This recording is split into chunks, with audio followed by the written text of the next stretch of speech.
rounding out the measure is because if it was just straight the whole time without, it would just be, which would work if it was in 6,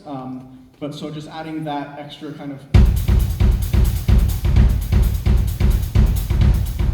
puts it back on a 4/4, and so it's basically just splitting the right and left patterns on the stack and the hi-hat, but also putting the snare on the 2 and 4. So slow is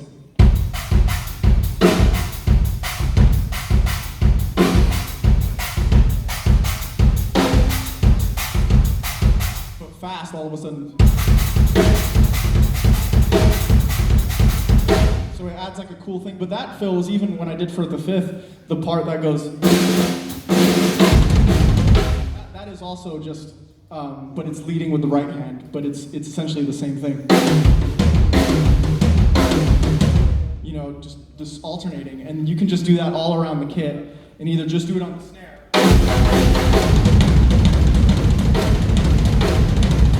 and it's like really easy, but everybody's like, yeah, you know, like it sounds really complicated, but it's like a, you know, like a drummer hack. Fake your way through it, you know, and fake it till you make it.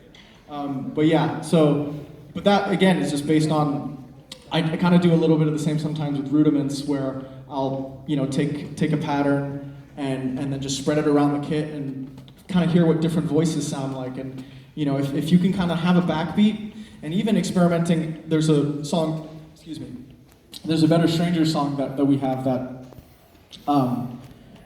this is something I actually was really inspired by Danny Carey, is using kind of rudiments on your hands, but a polyrhythm on your feet. Like the song he does that on is Rosetta Stone, where he's doing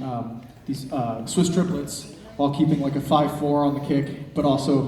a 6/8 ostinato on the hi-hat. So I would kind of take another rudiment, which is kind of like some sort of paradiddle thing, I don't know exactly what it is, and throw like a 3 against 2 kind of thing, and do something like this.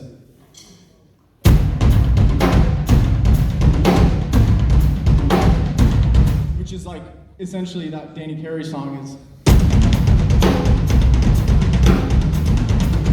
And to create that kind of real, you know,